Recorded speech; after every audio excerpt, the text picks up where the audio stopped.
Le message du jour avec le pasteur Mickey Hardy. Donc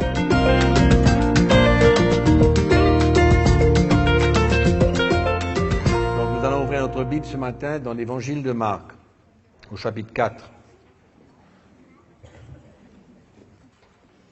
L'évangile de Marc, au chapitre 4, nous lisons le verset 26.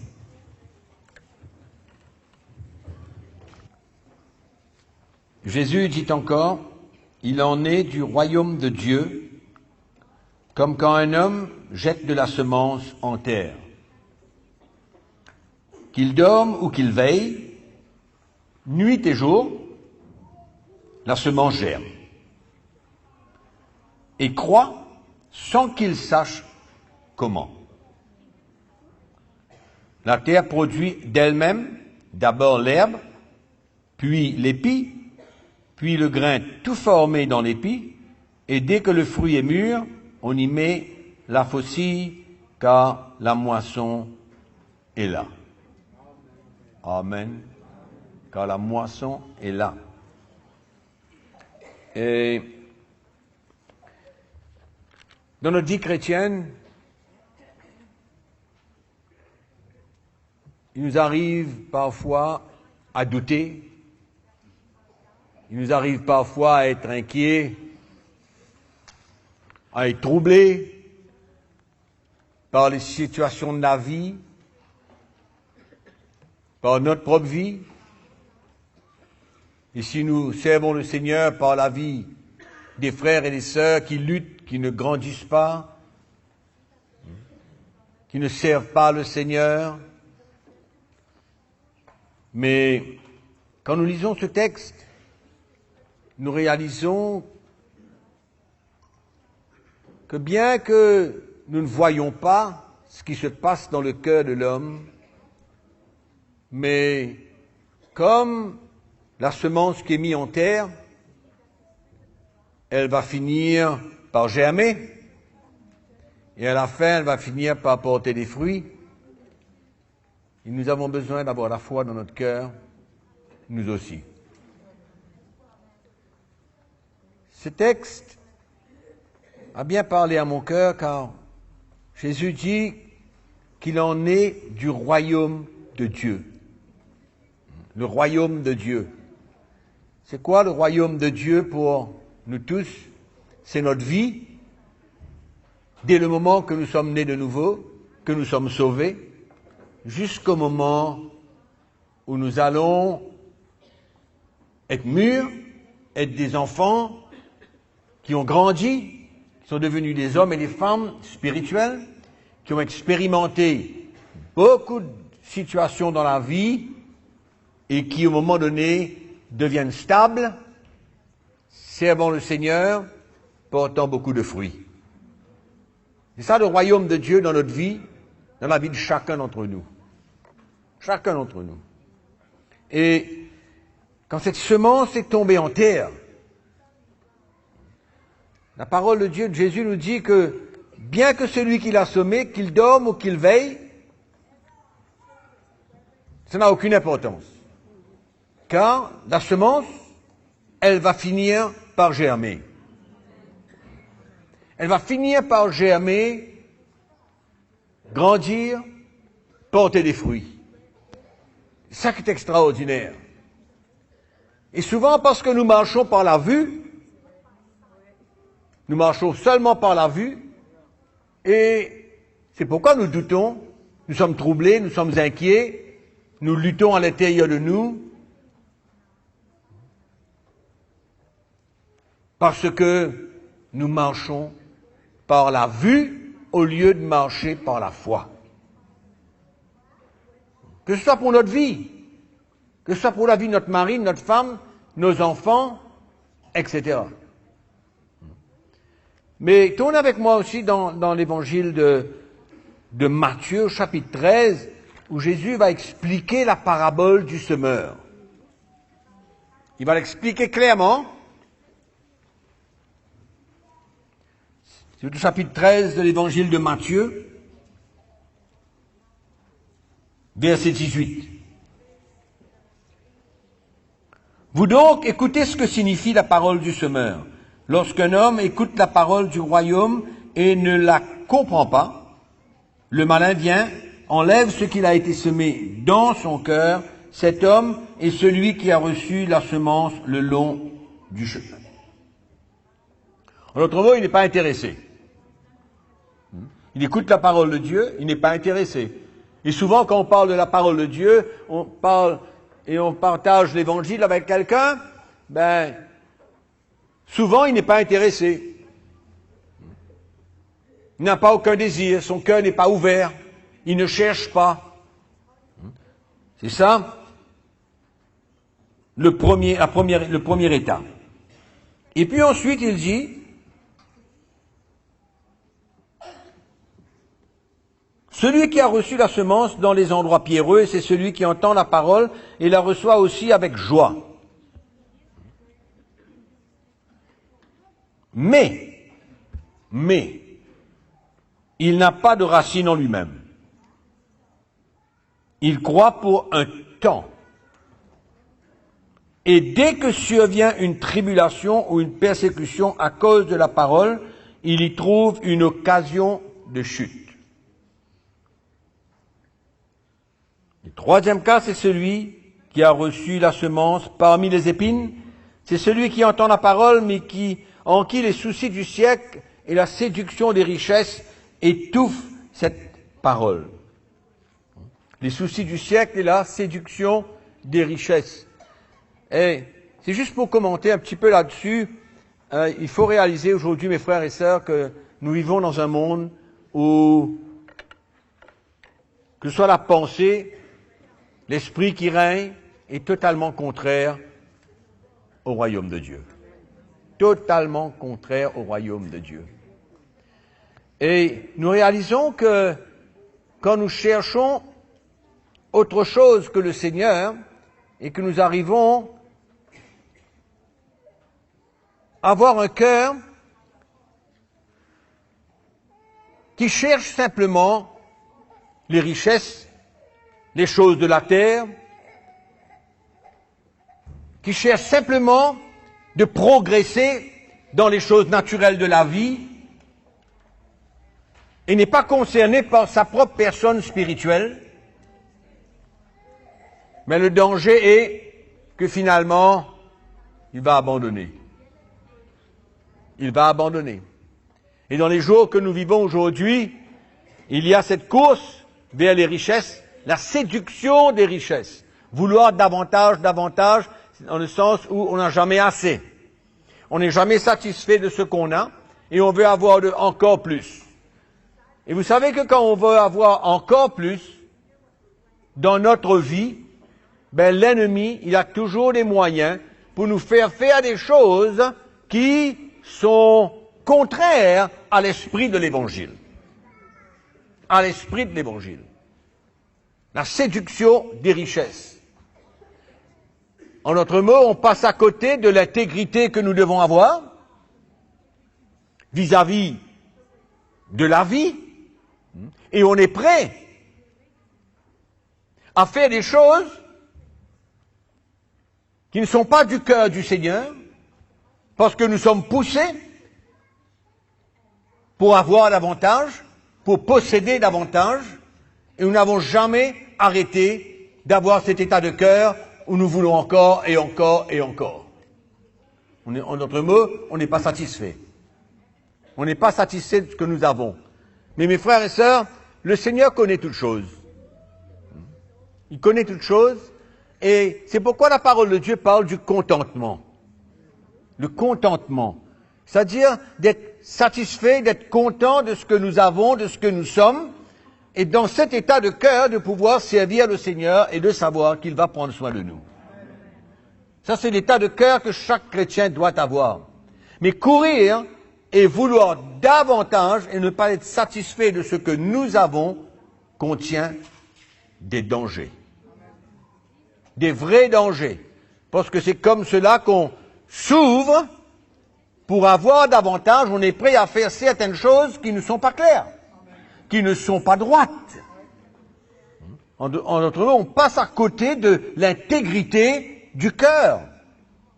Pourquoi ? Parce que on veut davantage, mais on n'est pas satisfait avec ce que nous avons. Et c'est ça, ce petit commentaire que je voulais faire là-dessus, parce que nous courons une course aujourd'hui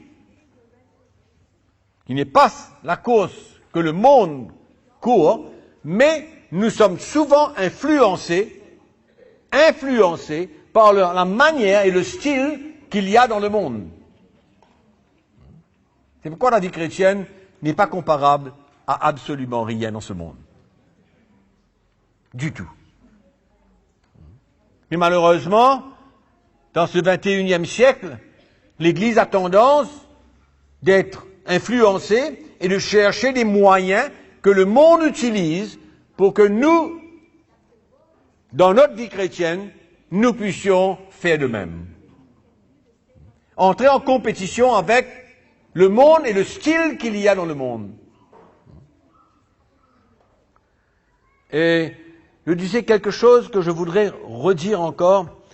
J'ai dit ça dans une réunion dernièrement, et que, comme quoi, quand je lis la parole de Dieu, je réalise que quand les chrétiens sont saisis par le Seigneur, ben, ils sont prêts à faire n'importe quoi. Ils sont contents, heureux de pouvoir travailler avec le Seigneur.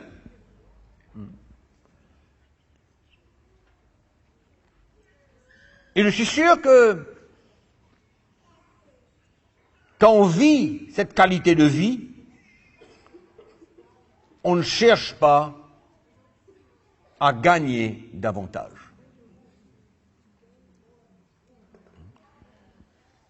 L'esprit du bénévolat, c'est-à-dire faire des choses pour Dieu gratuitement. Faire des choses pour Dieu gratuitement. Il ne faut pas que l'esprit du monde gagne l'Église. Et je répète, ce n'est pas une histoire où on arrête de travailler et qu'on essaye de trouver quelque chose pour servir Dieu.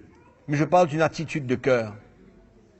Une attitude de cœur, pourquoi? Parce que c'est ça qui va nous emmener à vraiment nous attacher au Seigneur et à être satisfaits de servir le Seigneur dans l'état où nous sommes. Et aujourd'hui, dans l'Église d'aujourd'hui, c'est difficile de trouver des gens, des chrétiens qui sont disponibles et qui sont prêts à donner leur vie et de payer un prix. Et payer un prix et s'attendre au Seigneur que c'est lui qui va pourvoir à leurs besoins, mais qui fonctionnent comme le monde fonctionne, qui ont le même esprit que le monde opère. Je ne dis pas qu'il faut travailler pour rien, je ne dis pas qu'il faut que faire le bénévolat, mais je parle d'un état de cœur, je parle d'une attitude que le Seigneur veut trouver en nous, à son service, et d'être prêt à tout. On continue, c'était juste en passant. Mais celui qui a reçu la semence dans la bonne terre, c'est ça le royaume de Dieu, là. C'est là où nous pouvons attendre à n'importe quoi. C'est là où nous pouvons attendre à ce que le Seigneur commence une œuvre dans notre vie et termine l'œuvre. Quand le cœur de l'homme est prêt, quand son cœur s'ouvre, quand il est disposé à permettre au Seigneur de faire l'œuvre qu'il a besoin de faire. Ça, c'est la semence qui tombe dans la bonne terre. Et nous voyons aujourd'hui qu'il y a beaucoup de chrétiens qui commencent bien et ne terminent pas la course. En d'autres mots, il n'y a pas de fruits. Il n'y a pas de moisson. Il n'y a pas de moisson. Mais quand la semence tombe dans la bonne terre, c'est là où on peut s'attendre, malgré les difficultés que le chrétien peut expérimenter dans sa marche, malgré ses faiblesses, ses manquements, ses failles, qu'importe. C'est là où nous avons besoin d'avoir la foi que le Seigneur est à l'œuvre. Le Seigneur est à l'œuvre Comme Paul dit dans l'Épître aux Philippiens, ce qu'il a commencé, il va accomplir. Comme Pierre dit, c'est lui qui va nous affermir. Il nous affermira. Et c'est là où il faut avoir la foi. Donc il y a deux choses que nous pouvons voir dans ce texte que nous avons lu dans l'évangile de Marc. C'est premièrement la puissance de l'évangile. Parce que la parole de Dieu, c'est la semence. Paul dit c'est une semence incorruptible. Incorruptible. Et quand la semence est déposée dans le cœur de l'homme, il faut avoir la foi que cette semence va finir par produire des fruits. Elle va finir par produire des fruits. Mais il ne faut pas oublier que le cœur de l'homme doit avoir toujours cette attitude où il désire, où il cherche, où il est prêt à tout, où il est prêt à payer un prix, où il prend sa croix, il serve le Seigneur, et il continue. Donc il y a la puissance de l'Évangile. Allons ouvrir la Bible dans 1 Thessaloniciens, dans le chapitre 2. La puissance de l'Évangile.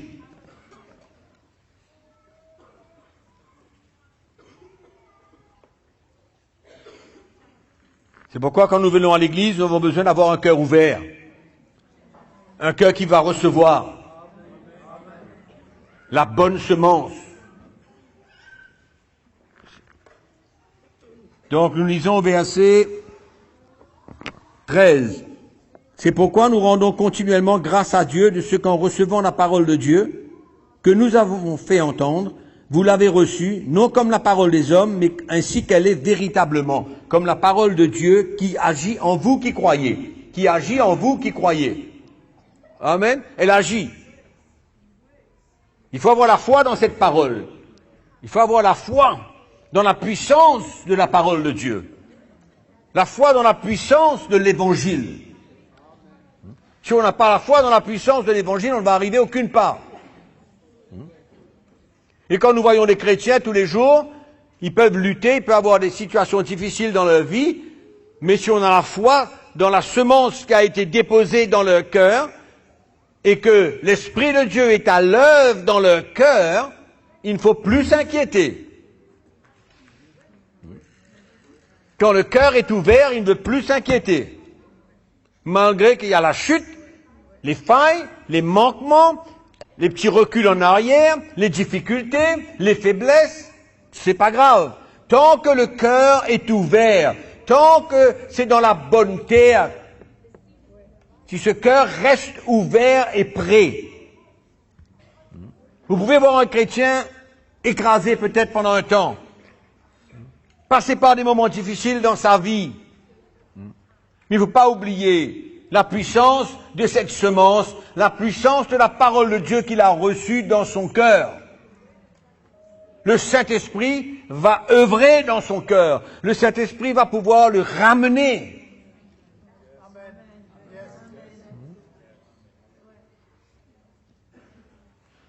Donc, que c'est comme le semeur, qu'il dorme ou qu'il veille, ça pousse quand même. Il y a quelque chose qui est en train de se passer dans le secret. Il n'a pas besoin à chaque minute d'aller voir quelque chose, d'aller voir la terre, là où il a planté cette semence. Non, il dort tranquillement. Pourquoi? Parce qu'il a la foi que quand il a planté cette semence, il va pouvoir récolter. Amen. Et quand le cœur de quelqu'un est ouvert, est prêt, veut, désire, cherche, c'est cette attitude que le Seigneur désire voir. Quand le cœur de l'homme cherche, a soif, il est prêt à payer un prix, sortir de son chemin pour le Seigneur. Ça ne veut pas dire qu'il est parfait. Non. Mais dans sa chute, l'Esprit de Dieu va le rappeler les choses qui ont été investies dans son cœur. La parole de Dieu est puissante et l'œuvre du Saint-Esprit dans son cœur est aussi puissante. Amen. Et nous verrons ce chrétien, malgré sa chute, se relever et continuer à grandir. Mais il faut garder un cœur qui est propre, qui est pur, qui est clair et qui cherche. Il doit avoir cette soif. Amen. Et quand le semeur met sa semence dans la terre, et qu'il part, la terre ne change pas. C'est la même terre. C'est pourquoi nous avons besoin de garder le même cœur, la même attitude de cœur que lorsqu'on a reçu la parole de Dieu. Quand on la reçoit dans notre cœur, avec la soif qu'il y a, la recherche du Seigneur, chercher à s'approcher du Seigneur, à connaître son plan. Et cette semence travaille, elle est là en nous, incorruptible, éternelle. Et l'Esprit de Dieu est à l'œuvre dans le secret. L'important, c'est quoi? Le royaume de Dieu, c'est quoi? L'important, c'est quand la semence vient dans notre cœur et que nous l'avons reçue et que nous avons aimé cette semence et nous l'avons trouvée riche pour nous garder le même cœur. Garder le même cœur, c'est ça qui est le plus important. Garder le même cœur. Ça va nous assurer de porter des fruits dans notre vie. C'est ça qui est important. C'est ça que nous voyons dans la parole du semeur. Tous les autres cas, les 3 premiers cas, tombent le long du chemin, rien ne se passe. Parmi les pierres, rien ne se passe. Parmi les épines, pas grand-chose ne se passe. Mais quand ça tombe dans la bonne terre, amen, là on voit que ça porte des fruits. Pourquoi? Parce que l'œuvre de Dieu continue à se faire dans notre cœur. Le travail du Saint-Esprit dans notre cœur, dans notre vie. Et quand on a la foi dans la puissance de l'Évangile, on n'a plus besoin de s'inquiéter. Quand le cœur est toujours dans le même état. C'est le cœur qui compte. Les situations de la vie, nous aurons à faire face tous les jours. Mais il ne faut pas laisser notre cœur se gâter. Il ne faut pas laisser notre cœur, par exemple, être séduit par les richesses ou d'autres choses de la vie. Mais garder ce cœur dans cet état où nous l'avons reçu, la parole de Dieu. C'est la bonne terre. Il la reçoit avec joie. Et la Bible nous dit qu'il portera beaucoup de fruits. Le royaume de Dieu, c'est la vie du chrétien. Ce qui se passe dans sa vie, cette croissance qui se passe dans la vie du chrétien, où il ne reste pas toujours cet enfant, ce bébé. Si son cœur est ouvert, quand il entend la parole de Dieu, ce sera obligé de l'emmener dans une maturité. C'est ça la vision que nous devons avoir. Pas rester des enfants, pas lutter toute notre vie, pas marcher dans l'incrédulité. Quand notre cœur est ouvert, nous avons la foi dans la puissance de l'Évangile. Moi, j'ai une grande foi dans la puissance de l'Évangile. Quand je prêche la parole de Dieu, que je sois en Afrique, et que je prêche l'Évangile, j'ai la foi que cette parole trouve le cœur de beaucoup qui sont prêts, des cœurs qui sont ouverts, qui cherchent, qui ont soif, qui sont zélés pour Dieu. Et là, nous avons l'assurance que le chrétien, il va grandir, il va chercher davantage. Et l'Esprit de Dieu va agir. C'est ça que nous lisons dans l'Épître aux Thessaloniciens. Non pas comme la parole des hommes, mais qu'elle l'est véritablement, comme la parole de Dieu qui agit en vous. Cette parole agit. Elle est puissante pour gagner le cœur de l'homme, transformer le cœur de l'homme, pour l'emmener à sortir de cet état d'un enfant, pour l'emmener dans un état d'homme fait. Un état d'homme fait. C'est ça, le royaume de Dieu. Et on ne peut pas, et c'est ce que Jésus veut nous faire comprendre, ce n'est rien d'autre que ça, le royaume de Dieu. Pour chacun d'entre nous, c'est-à-dire bien commencer et terminer. Bien commencer, un enfant, grandir, porter des fruits. C'est ça le royaume de Dieu. C'est porter des fruits. Il y a des choses qui se passent dans notre cœur, il y a des choses qui se passent dans notre vie que personne ne connaît, que personne ne voit. Et souvent on regarde des gens et on ne réalise pas ce qu'ils transportent dans leur vie, dans leur cœur. La richesse qu'il y a, ce que Dieu a fait. Ils ont des témoignages, ils ont des choses à parler, à communiquer, à encourager les gens. Tout ça, c'est l'œuvre de Dieu. La parole qui agit en nous. C'est pourquoi quand on parle de la parole de Dieu, quand on prêche l'Évangile, il y a une conviction qui vient dans le cœur de l'homme. Tant que son cœur est prêt, il y aura toujours une conviction qui va le gagner. Tout le temps. Quand la parole de Dieu est annoncée, ça parle au cœur. Ça vient ajouter. Parce que chacun d'entre nous, même si nous avons un cœur qui cherche le Seigneur, nous avons besoin toujours d'entendre de la part de Dieu. Nous avons besoin toujours de la parole de Dieu pour nous régler, pour nous ramener, pour nous remettre en ordre. Tout le temps. Tout le temps. C'est pourquoi le cœur de l'homme, cette bonne terre, la bonne terre, notre cœur a besoin de rester toujours dans un bon état. Dans un bon état. Et à chaque fois qu'on va entendre la parole de Dieu, ça va nous faire du bien. On ne va pas résister, on ne va pas s'opposer. On ne va pas croire que, il connaît ma vie, maintenant il parle sur moi. On connaît toutes ces espèces de mensonges de l'ennemi. Pourquoi? Parce que notre cœur n'est pas dans un bon état. Il faut garder ce cœur-là. Et le royaume de Dieu, dans ma vie, c'est mon cœur qui doit rester toujours dans un état où l'Esprit de Dieu est capable de travailler en moi. De travailler en moi. Et que la parole de Dieu est puissante dans mon cœur pour me faire progresser. Donc la clé pour toute chose, mes frères et sœurs, le royaume de Dieu dans notre vie, c'est notre cœur. La bonne terre, c'est pas les épines, c'est pas parmi les rochers, c'est pas le long de la route. Non, c'est dans une bonne terre. Amen. Et souvent, on a besoin de rectifier notre cœur. Quand on est né de nouveau, notre cœur est ouvert, la semence a été déposée dans notre cœur, on est prêt à tout, on est prêt à payer le prix, on est prêt à travailler bénévolement, on est prêt à tout pour le royaume de Dieu. Amen. Mais à un moment donné, pour plusieurs raisons, notre cœur se gâte. Notre cœur se ferme. Et quand notre cœur se ferme, on ne peut plus bénéficier de quoi que ce soit. On est toujours sur nos gardes. Réserve. On préserve notre vie. Mais quand notre cœur est ouvert et qu'on est prêt à tout, on est prêt à s'humilier, on est prêt à passer par toutes les situations qu'il faut. Toutes les situations qu'il faut.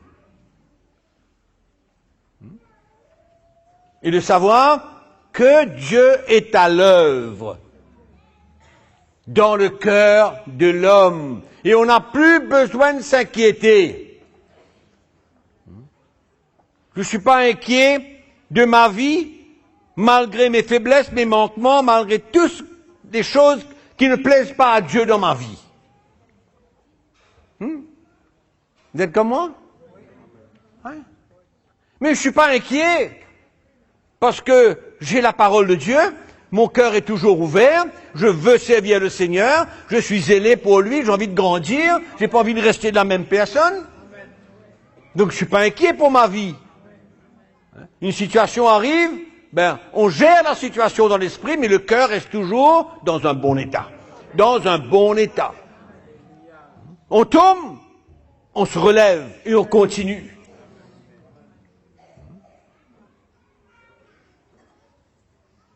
On ne tombe pas parce qu'on est esclave. On tombe par une faiblesse. Une attitude, n'importe quoi peut se passer dans notre vie. Mais notre cœur reste dans ce bon état. Cet état de recherche, d'avoir davantage, d'avoir soif de Dieu. Soif de le servir. Soif de lui donner notre vie. C'est le royaume de Dieu pour ma vie. Le royaume de Dieu. Et je considère que Si je garde mon cœur dans un bon état, je commence bien et je vais arriver jusqu'au bout. Pourquoi? Parce que le royaume de Dieu, c'est porter des fruits à la fin. On plante la semence aujourd'hui, mais après, qu'est-ce qui arrive après? C'est pas pour rien.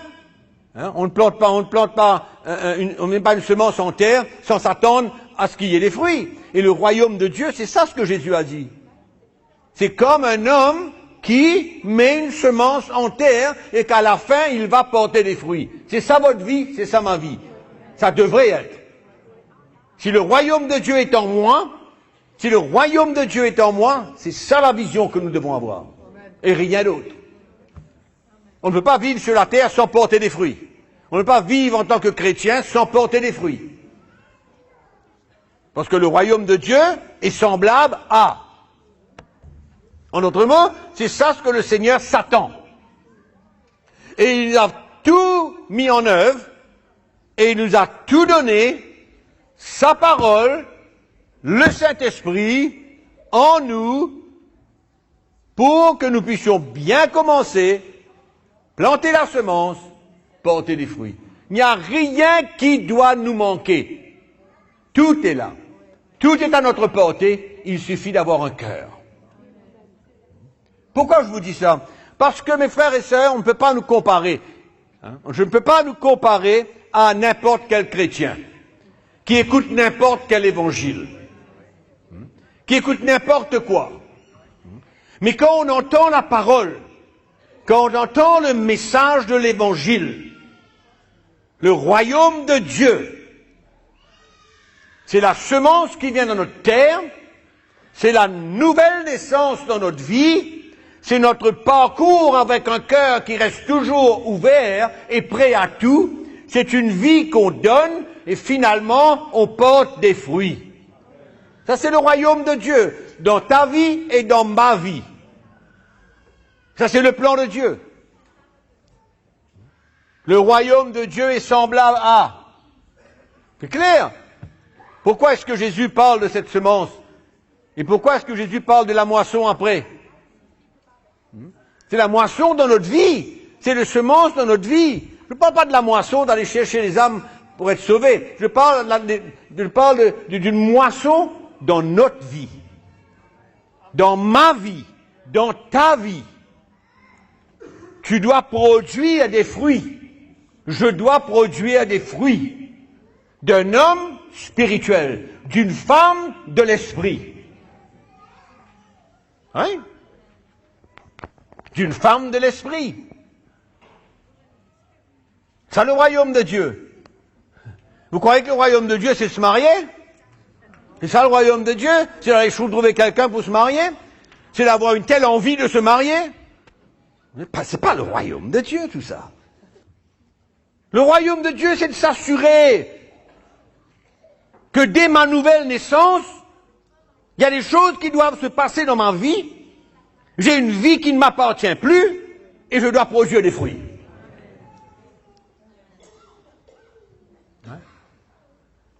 C'est fou, hein? Il y a des gens qui se marient et on ne les voit plus. Il y a des gens qui se marient et le zèle qu'il y avait dans leur cœur finit. Il n'y a plus rien. On les cherche, on ne les voit plus. Mais juste avant le mariage, moi je me marie, mon frère, pour servir Dieu. Moi, je me marie pour être à côté de mon mari et ma femme, pour servir Dieu et donner ma vie. Petit moment. On ne voit plus. C'est ça le royaume de Dieu? C'est ça le royaume de Dieu? Vous savez ce que Paul dit dans l'Épître aux Corinthiens? Que celui qui est marié fasse comme si qui n'est pas marié. Dans le sens où le mariage ne doit pas être un handicap, ne doit pas être une pierre d'achoppement pour lui. Il ne dit pas qu'il faut divorcer, non, c'est pas ce qu'il dit. Mais il dit, fais comme si tu n'es pas marié. En d'autres mots, le zèle que tu avais pour servir Dieu ne doit pas changer. Le plan de Dieu, la vision de Dieu, l'appel de Dieu dans ta vie ne doit pas changer.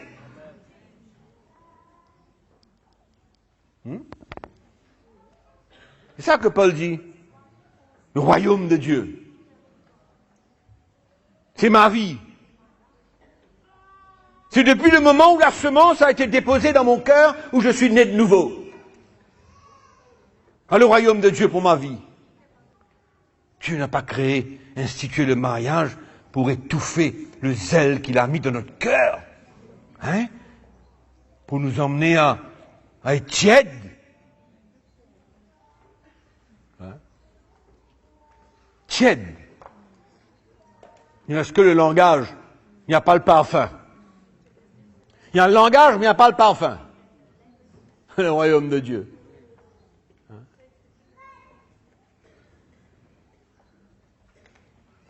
Il faut mettre en garde tous ces jeunes qui veulent se marier, là.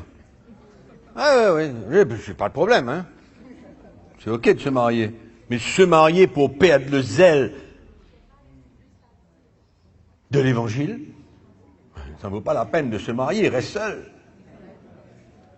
Mais reste seul. Hein? Le royaume de Dieu. Il faut comprendre, c'est ma vie. C'est pas une histoire, le royaume de Dieu, c'est quoi? C'est un royaume, c'est un état, c'est un endroit, c'est toutes ces choses-là. Le royaume de Dieu est semblable à un homme qui prend une semence et la met en terre. Qu'il veille ou qu'il dorme, la semence va germer. Elle va germer, elle va finir par porter du fruit. C'est ça le royaume de Dieu.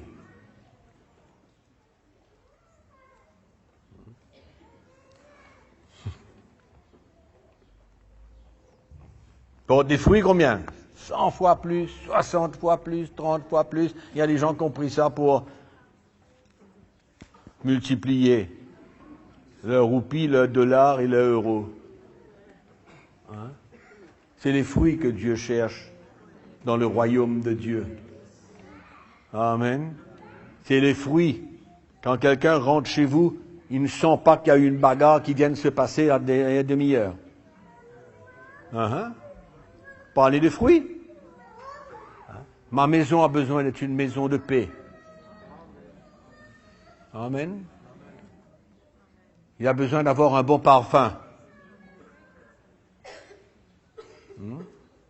Parle de fruits. Il y a tellement de choses qu'on peut élaborer dans notre vie. Tellement de choses. Et c'est ça le royaume de Dieu. C'est ça le plan. Le plan ne change pas. Rien n'est changé. Ça restera comme cela jusqu'à la fin. C'est pourquoi votre cœur et mon cœur, nous devons faire de sorte que ça demeure dans un bon état. Pour que cette semence continue. Ah. Vous l'arrosez. Plantez, vous l'arrosez. Et qui c'est qui fait croître? Dieu fait croître. Dieu fait croître.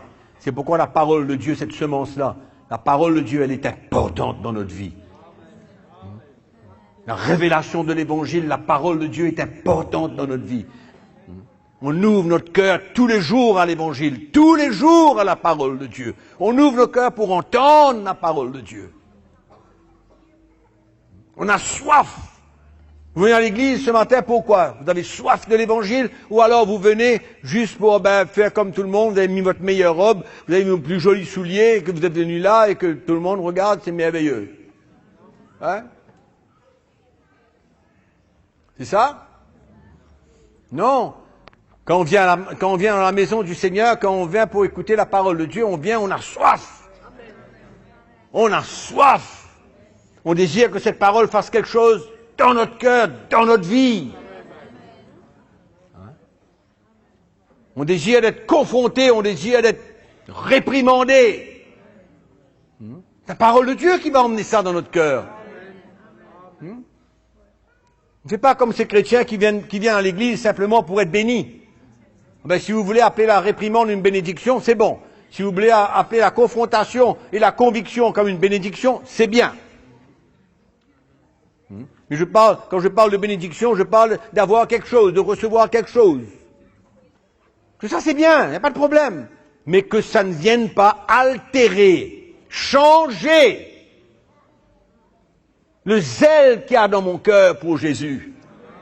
Mon cœur qui est ouvert et qui a soif de Dieu.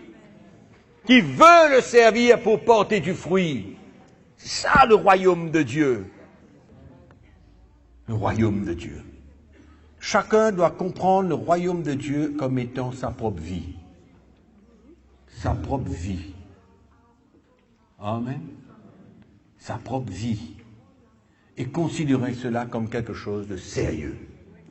C'est la vision de ma vie.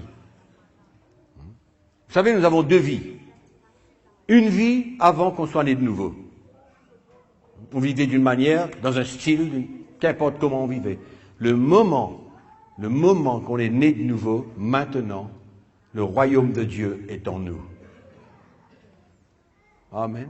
Nouvelle vision, nouveaux ailes, nouveaux désirs, nouveaux sacrifices, tout est nouveau. C'est une perte de sa vie. On ne considère plus qu'on vit pour ce monde, on ne vit pas pour personne, on vit pour Dieu. Dans notre vie. Amen.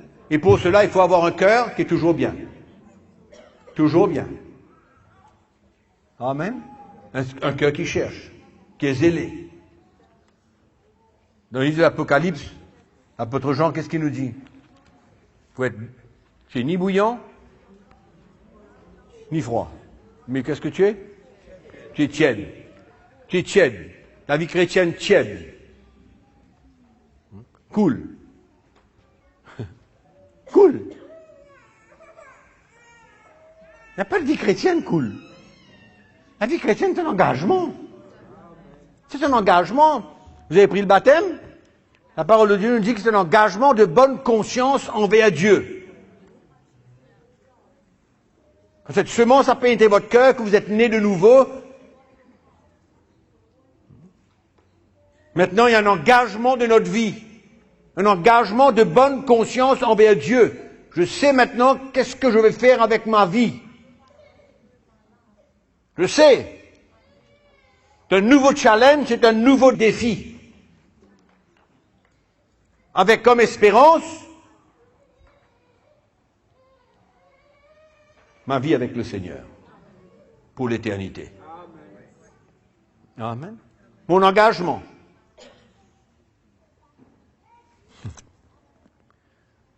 Vous avez remarqué les semences? Quand vous regardez, ça paraît mort. Ça paraît rien dedans. Au fait, ça reste dans votre tiroir pendant des années et vous croyez que qu'est-ce que vous allez faire avec une chose pareille? Vous n'allez rien faire avec ça. Mais le moment que vous préparez cette terre, que vous mettez cette semence, il y a quelque chose à l'intérieur de cette semence. Il y a quelque chose à l'intérieur de cette semence.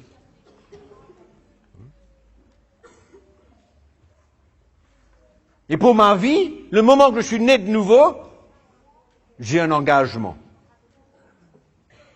J'engage ma vie maintenant dans une nouvelle direction. J'ai des nouveaux plans, des nouvelles passions. Ouais. Une nouvelle vision de la vie. Je ne peux pas entrer dans le royaume de Dieu et continuer à avoir ma propre vision à moi. C'est un engagement total. Il faut arriver à comprendre la vraie chrétienté, que peut-être certains aujourd'hui, ont oublié. C'est quoi la vraie chrétienté? L'engagement total de notre vie.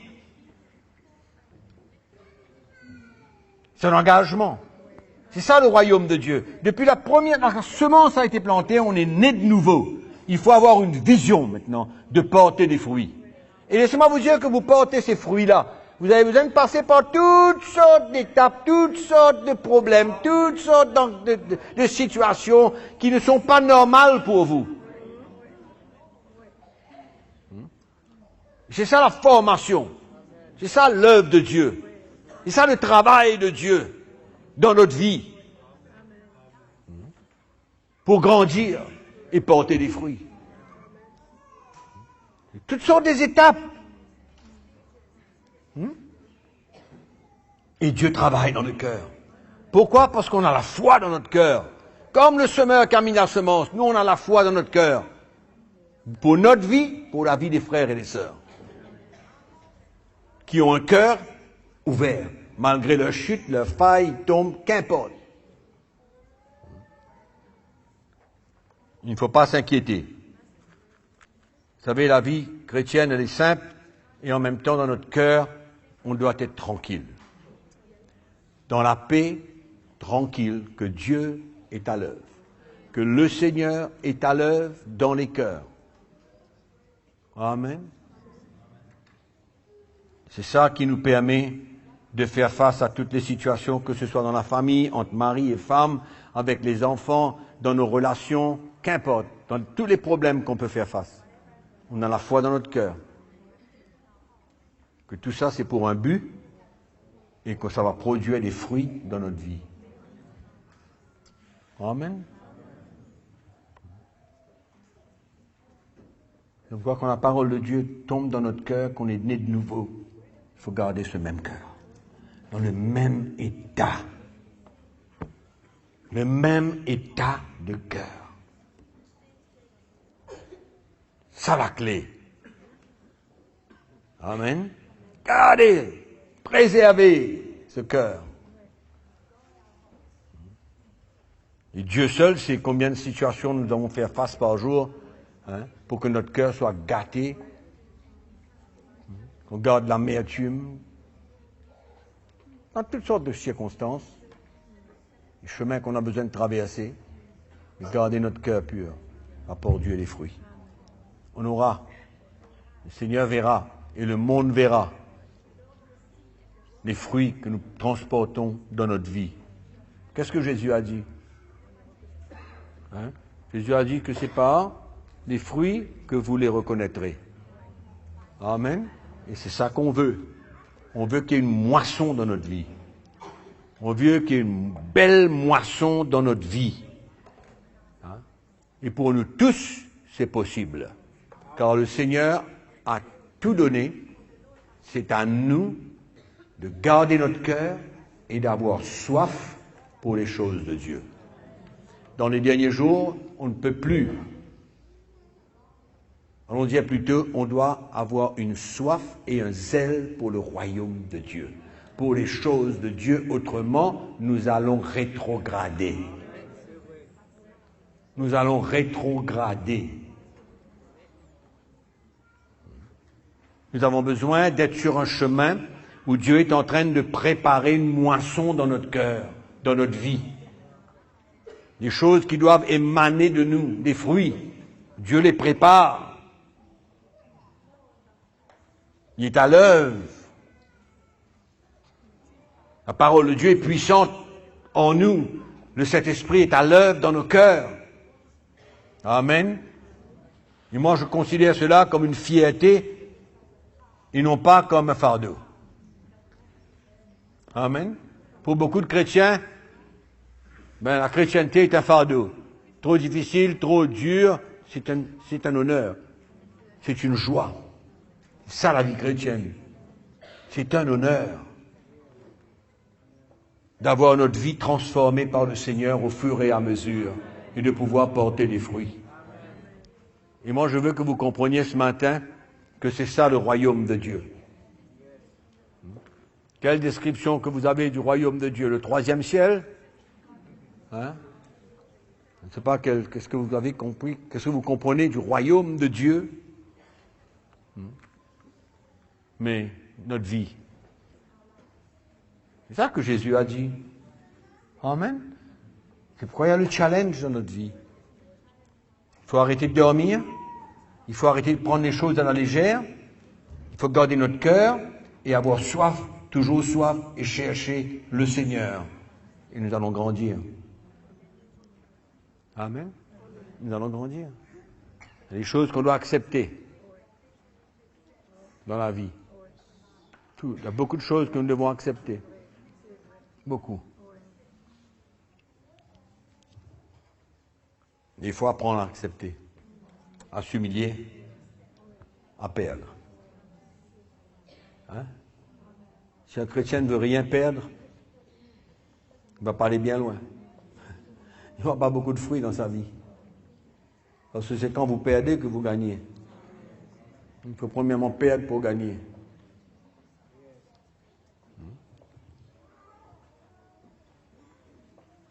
C'est comme la parole de Dieu nous dit, c'est quand on donne qu'on prospère. C'est pas quand on garde. Quand on donne qu'on prospère. Et la prospérité de Dieu, ça ne veut pas dire une multiplication de dollars. La prospérité de Dieu veut dire, premièrement, notre état de cœur. Notre vie. Amen. Notre vie. C'est pourquoi le royaume de Dieu, je termine, le royaume de Dieu, c'est votre vie. Depuis le moment où vous êtes né de nouveau, jusqu'à la fin où Dieu veut que vous puissiez porter des fruits, comme moi. Nous tous ensemble, on va porter des fruits de plus en plus.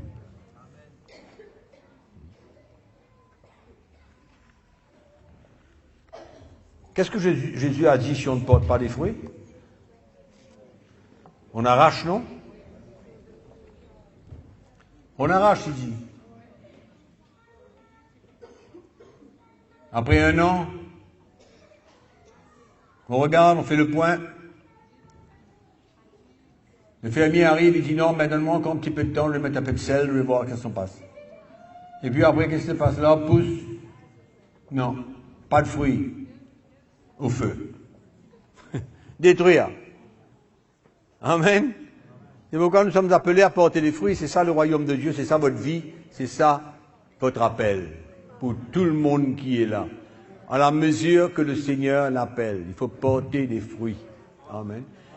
Et les fruits que Dieu nous appelle à transporter, à porter dans notre cœur, c'est plus ou moins pareil pour nous tous. Si vous allez regarder les fruits de l'esprit, vous allez voir que c'est pour tous les chrétiens, c'est pas pour certains seulement. Amen. L'amour, la paix, la joie, la patience, la persévérance, etc., etc., la maîtrise de soi, c'est pour qui? C'est juste pour les prédicateurs ou bien c'est pour tout le monde? C'est pour tout le monde. Et vous allez voir que quand vous prenez un chemin et que vous faites face à toutes sortes de situations dans la vie, et que vous permettez au Seigneur de faire cette œuvre dans votre cœur, vous allez voir que ce sont les fruits qui vont se manifester dans votre vie. Amen. C'est pourquoi la croix de Jésus-Christ est notre seule solution. Elle est notre seule solution. Amen. Quand on regarde les fruits, on voit peut-être des choses que souvent on ne prend pas en considération vraiment. On regarde les trois premières choses, là, qui sont l'amour, la joie et la paix. Ça, c'est normal, tout le monde connaît, tout le monde comprend. Le fruit de l'esprit, l'amour, la joie et la paix. Mais vous voulez continuer à regarder, juste avant de terminer, les quelques petites choses qui suivent dedans. Ça parle de la patience. Ah, mon Dieu. Hein, la patience, la bonté, la bienveillance, la foi, la douceur, la maîtrise de soi. Ça sont les fruits. Hein? La maîtrise de soi, la patience, la bonté, la bienveillance. Il faut porter ce genre de fruits-là. C'est ça le royaume de Dieu. Hein? Le royaume de Dieu, c'est ça.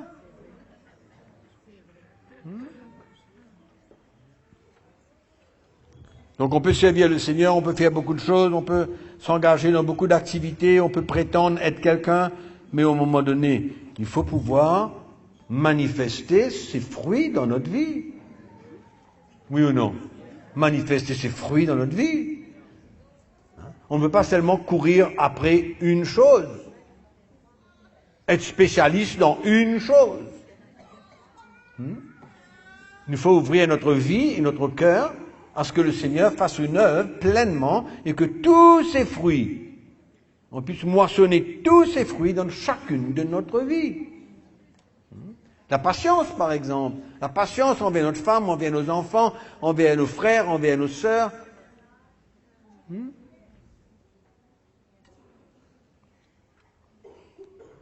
La bienveillance. La maîtrise de soi. La maîtrise de soi, c'est le contraire de juste se laisser aller. Hein? Ne pas pouvoir s'arrêter. Être maître de soi-même. Et ne pas laisser autre chose diriger notre vie. Et ça, ce sont les domaines de notre vie de tous les jours. La vie quotidienne.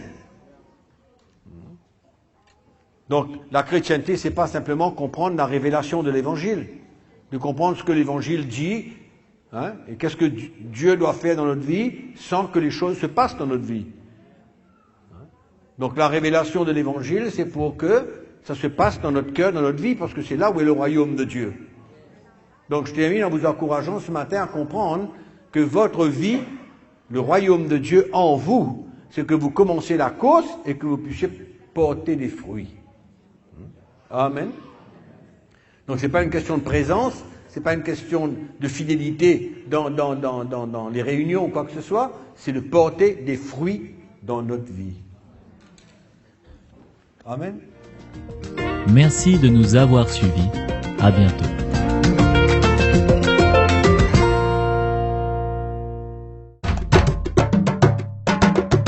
Pour plus d'informations, visitez le www.ctmi.org.